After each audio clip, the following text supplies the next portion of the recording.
In this fresh episode, let's talk about three big ideas going into your next weekend. CRO versus ANKR. ANKR bucks the Bitcoin trend. Cryptoball, Blocketball, basketball, and cryptocurrencies. To warm things up, let's talk about ANKR.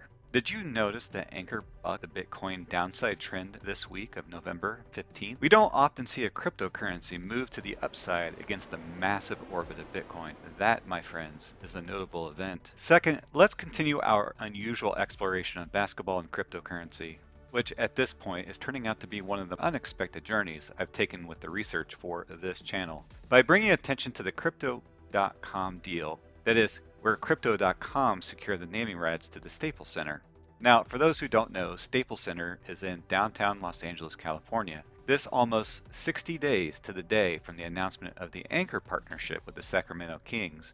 Now, for those who aren't aware, Sacramento Kings are in Golden One Circle Arena in Sacramento, California. And just a reminder, Algorand is also advertising in NBA as well. Let's dive a little deeper on that Staples deal. This third bit, this is going to take us back to Singapore, from the Staples Center to Singapore. Welcome to Unusual Due Diligence. I am your host, Poseidon, God of the Sea. In today's fresh episode, we're going to trace through the cryptocurrency networks building up underneath basketball and follow a trail that takes us from the Staples Center in Los Angeles, California, to a festival in Singapore. Let's dive in. First, let's look at the ownership of the LA Lakers. That is, who is the team owner? Now, if you answer the Buss Family Trust by way of the controlling member of the trust, who is Jeannie Buss, then you would be correct, and you now know the answer to a trivia question. So let's keep going. Here's my question. Does the Buss family have a connection to cryptocurrency? The answer is, quote, not publicly, end quote. So let me show you where the connections come in. If you go back to October of this year, the same month that the ANKR deal was announced with the Sacramento Kings, you'll find buried the following news announcement, quote, the Lakers joining the crypto space. According to a recent announcement, the leading global blockchain provider for the sports and entertainment industry, Socios.com, will be presenting sponsor of the Los Angeles Lakers Facebook group from the beginning of the 2021-2022 NBA season.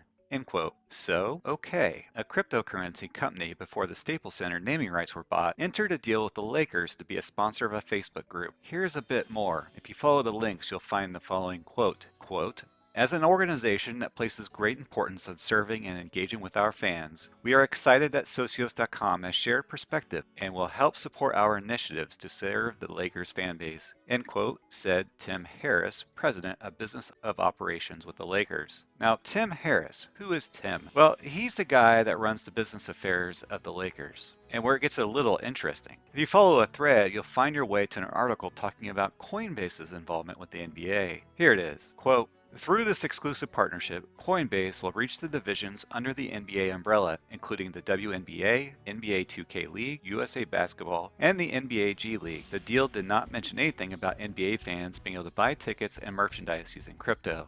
The quote goes on to say this. This is not the first time U.S. basketball has crossed paths with cryptocurrencies. Mark Cuban's Dallas Mavericks made significant steps in adopting crypto as the team has begun accepting payments using digital assets via BitPay since 2019. In addition, the Sacramento Kings have previously ventured into Ethereum mining. The California-based Kings also became the first major sports team to offer player salaries in Bitcoin earlier in 2021, end quote. Okay, so let's recap several basketball videos worth of information in one go. Are you ready? Coinbase has a partnership with the NBA, including NBA 2K. If you watch my video on the metaverse, you'll have caught a connection to NBA 2K to Take-Two and the metaverse. The Sacramento Kings have a deal with ANKR, which suggests they are transitioning from Ethereum mining to ANKR. The Sacramento Kings also allow for salaries to be paid in Bitcoin, some of which I presume is mined on site. The LA Lakers has a deal with a cryptocurrency company to sponsor one of their fan outreach projects. The naming rights to the stadium that houses the LA Lakers is secured by Crypto.com. Algorand is advertising with the Celtics. Mark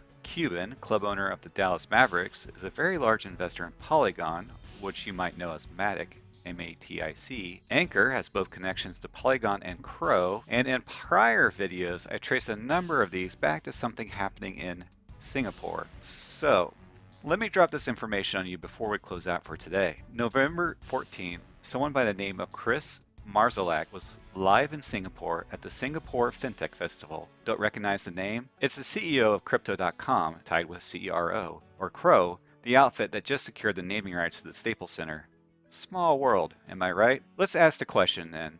Who all was in attendance at the FinTech Festival? Or rather, let me put it this way. Remember when I was talking about the firm consensus and how a couple key companies would be seeing a funding raise there? Well, guess who shows up as a sponsor at the Singapore FinTech Festival for 2021? Spoiler, MasterCard and HSBC. Well, isn't that curious? Now, by the way, the attendee list for the FinTech Festival in Singapore is a mind-boggling 15 pages. You can request a document from their main website. What's conspicuously missing from that document are all the names that we just covered, including Marzalak, who we just found out is speaking there. So there's definitely a certain amount of staying under the radar happening. This story, we both know it's still unfolding. 2022 is shaping up to be quite an interesting year for ANKR fans.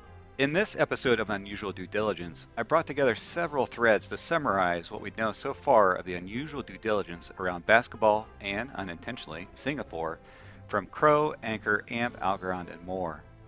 This is Poseidon, god of the sea. Make waves, my friend.